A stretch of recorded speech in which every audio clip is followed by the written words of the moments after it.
In this video, I want to talk about 8 things that you can do, change, experiment with to create a more enjoyable life. So most of the changes that I talk about in this video are things that I've actually done myself. Some of them were prompted by some self-growth books that I've read. You guys know that I have a few favorites, and some of them are just changes that I've decided to make based on reflection. They're all definitely things that have upped the quality of my life from a day-to-day perspective and also from a higher level perspective. So the first way to enjoy your life more is to plan in memorable moments. So planning itself can get a lot of shade. I'm gonna call it right here. If I didn't plan my life, I would spend weeks at a time just binging The Wire, The Handmaid's Tale in my unwashed pajamas, doing nothing, getting nothing done, eating a lot of this chocolate that Luke makes, which is enjoyable for like a hot second and then it gets really old. Some people are more proactive than me and they don't need to plan, but for me, I find planning makes it a lot easier to create a life that I enjoy because I can plan an enjoyable life. I can make sure that I'm doing interesting things, putting interesting things in my calendar ahead of time, creating a year that I know I'm going to enjoy. I listened to a podcast the other day that talked about how we remember our lives in peaks. So we remember the peaks of times. We don't necessarily remember every single part of that trip that we took to Europe. We remember all of the highlights. And I think that that applies to life in general, which is why you need to get purposeful about creating those memorable moments that are your peaks that you look back on. So I like to do this when I'm doing any kind of reflection process. I like to actually plan like 3 months ahead and pick activities that I want to do in the next 3 months, go into my calendar and actually schedule them in. It's not rare for me to send messages that are like, hey babe, do you want to go to this weird meditation thing that I found online on the 22nd of September? Or like, I found this thing where we can make boob mugs. Do you want to go with me? It's next year. So ritualizing this by slotting it in with like the monthly review that you might do, or if you do a quarterly review, or even just at the very start of the year, planning out little activities throughout your year, it's gonna make for a more enjoyable life because you can create those little peak moments and you'll look back and those are the moments that you're going to remember. I feel like I created so many moments just by doing this. I created like a night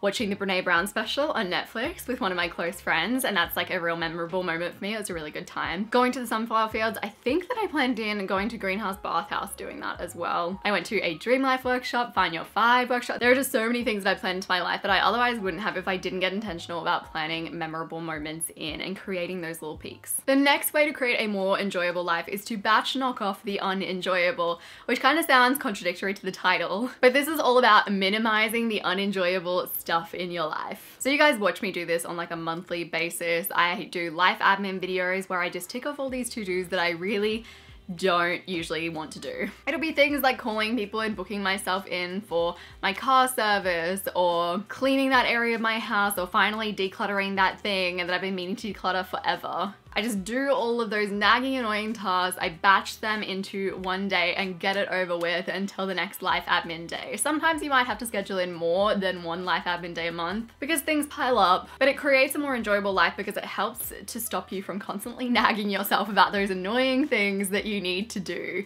And you're able to just get them all out of the way, and trust me, it is a good feeling. You feel much more free and able to live your life when those things are kind of off your chest as well, I find. And also you know that you have time scheduled out to do those annoying things. So when you think of them in the week, you're like, oh, it's okay because I have my life admin day coming up, I'll just get it done then. And it's not so much pressure on you. The next way to live a more enjoyable life is to always have something to look forward to. The power of anticipation is so real. Research actually showed that people were happier anticipating a holiday. So they were happier like sitting in that anticipation, thinking about how good that holiday was gonna be, than they were actually remembering the experience. And I find this 100% true. When me and Luke were looking forward to Bali, it was just like, oh, we're going to Bali soon, we're gonna lie by the pool, we're gonna read so many books, it's gonna be so chill, everything's so beautiful. There was a lot of that kind of talk, and for like 6 months up to the actual event. Even when we had our weekend away recently, we still had a month or two of talking and being like, oh, it's gonna be so cozy, we'll be sitting by the fire, we'll just be surrounded by nature, all of those kind of things. So this ties really well into the first thing that I mentioned about planning in those memorable moments, but I think that it's also good to have bigger things to look forward to. So whether it be a weekend away or a full proper holiday, or even a concert if that's your kind of vibe, music festival. Personally, I really love planning weekends away because they're a little less expensive, but you also just get so much out of them. I have one coming up with my friend Elisa, and we've already spent like an hour or two talking about it, and we're all excited about it. The anticipation is real. The next way to make your life a more enjoyable one is to connect in nature and to connect in movement. If you want to be convinced that spending time in nature is completely life-altering, I would highly recommend reading the book called The Nature Fix. I think that we all just intuitively realize that spending time in a forest, on the beach, is good for us. But if you read that book, you're gonna be 100% convinced. It has all of the statistics and the research to back it up. In Finland, public health officials actually recommend a minimum of 5 hours a month in the woods in order to stave off depression. And I think that when it comes to nature, we see it as like an opt-in thing. We're just like, oh yeah, like I could. It's not really like exercise where it's like this is a mandatory amount of exercise that you need, or healthy eating, you should get this much fruit and veg on your plate. We're just like, oh yeah, like if we get the time, we'll pop ourselves into nature. But realistically, it has such a huge impact on the quality of your life that we should be treating it with a bit more importance. As a really easy way to get yourself in nature more and also get yourself moving more, decide that instead of going to the movies or going to a cafe getting dinner, you will take a walk with a friend next time that you catch up. I am big on going on walks with friends. I just think it's a really good way to get some movement into your day, and also creates better conversation. When you're walking, I feel like you're just a little bit more creative, you're a little bit more free-flowing. And when you chuck yourself in a nature setting, which is where I would usually walk, so like by the beach, you get to expose yourself to nature and the benefits that nature has. You don't have to go out of your way to go into nature. You probably already hang out with your friends like 3-4 times a week. If you can just make it a nice morning walk or an afternoon walk, catch the sunset, even better. We love a good sunset. It's going to enhance the quality of your life 100%. Not only that, but it'll also save you money because you're not going and buying food. I like to usually combine like a coffee with a walk, so go get a drink and then go on a walk. Most people will be stoked if you suggest this as a way to hang out because they'll also save money and they'll feel a little bit more healthy doing it. The next way to create a more enjoyable life is to always be working towards more. I think that every human always needs to be growing and working towards something bigger. It's necessary to dwell in your success and celebrate your successes and be happy with what you have, but I think that if you're not growing, you're going to feel stagnant and you're going to feel bored. Whereas when you're working towards something and you're growing, I feel like your mind is just always expanding, and also it gives you a challenge to occupy your time. There's a quote, I think it's action drives out thought, something along those lines, and I think that's 100% true for me, especially in the cases of negative thoughts. So if I don't have something that's challenging me and I don't have something that I'm working towards, I find that I can fall back into negative patterns because I just start getting stagnant and a little bit bored. So your brain just feeds you all of these thoughts because it doesn't have anything else better to do. There's no problems for it to be working on. It needs a challenge. And what you're working on, I mean, it doesn't need to be something on a grandiose scale. You don't need to be building a 300k business. You can be working on learning guitar or working on learning a new language. It can be completely for personal enjoyment so long as you're challenging your brain consistently. A lot like the rule of always having something to look forward to, I think that always having something that is challenging you is one of those essential rules of life, an essential rule of creating an enjoyable life at least. The next way to create an enjoyable life is reflection and action consistently. This is something that I've talked about enough that I feel like it's almost becoming a little bit of a mantra. But I feel like it's one of those really important things. You need to be, whether it be casually or formally, taking time out of your days to do a bit of reflection on where you're at, and then a bit of forward thinking on where you'd like to be. Reflection and action have been key players in helping me to lead a better life. You'll sit down and you'll be like, how am I feeling? Okay, I'm feeling a little bit shitty. How can I feel the way that I want to feel? Okay, I am going to work towards going part-time at work. I'm going to go on a hiatus on my second channel. These are all examples of actual actions that I've taken based on reflection and action. Reflection and action together alongside have been the two key players in helping me to live a better life, alongside all of the other things that I've mentioned in this video. A little quarterly, like, how am I feeling? Okay, I'm feeling a little bit crap. How can I move away from that? Start leveling up my business, start thinking about income streams. These are things that I otherwise might not have thought of if I didn't sit down and get intentional about reflection and action.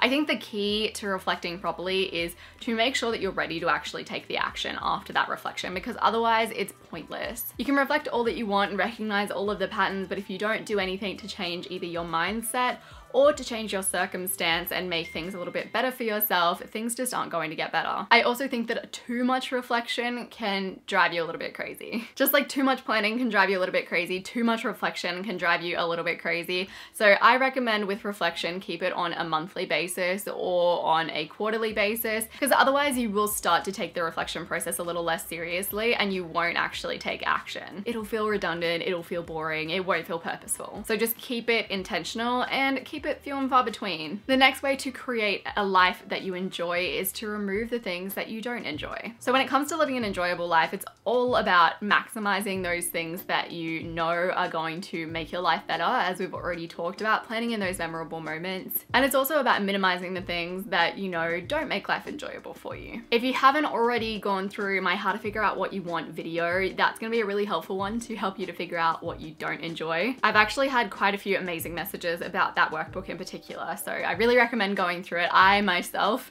found it really helpful to go through, and there were my own prompts. So once you've identified the things that you don't want in your life, it's important to figure out how you can either remove them from your life or you can make those things easier. So I have a friend who recently got a pay rise because she is an absolute badass babe, and the first thing that she did with her money was invested in a cleaner. She was sick of cleaning, she really didn't enjoy it, she found it took up all of her spare time, so she put that money towards a cleaner, and since then her life quality has shot up. She is so bloody happy. She can invite people over more because she feels a bit more comfortable with people in her space. She walks home in the afternoon, she opens the doors and she's like, oh, feels good, I'm gonna sit down and maybe do some work on her own thing, I mean. The added level of having a cleaner and removing that unenjoyable thing from her life has just made her life so much better, and it's so evident. Now, you might not have the money to throw towards a cleaner or towards someone to mow your lawns or meal delivery services, and that's okay. I think the key is to think about how can you make this thing that you don't enjoy easier. Do you really need to do a proper clean once a week, or can you do a spot clean one week and then do a full clean the next week?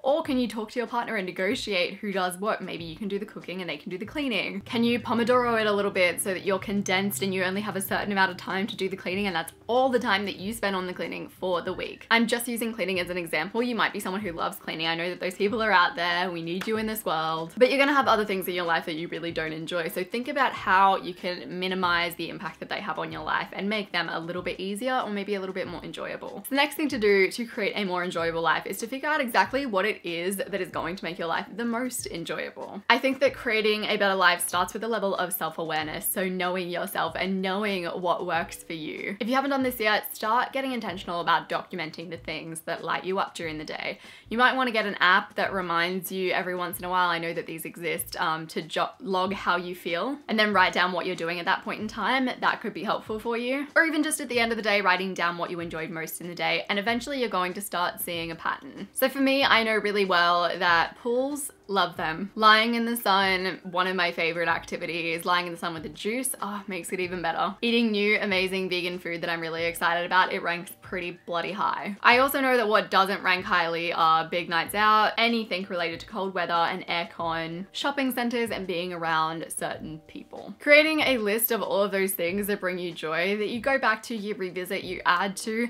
is absolutely going to contribute to a more enjoyable life, because when you decide to get intentional and create more memorable moments within your days, you can go back to that list and you can make sure that you're planning in the things that will bring you the most joy. You know exactly what is going to make you the most happy, and you can plan your activities around that knowledge and that self-awareness. If you want somewhere to start to figure out what it is that you want, what it is that lights you up, what it is that makes you happy, I'm going to direct you towards my how to figure out what you want video.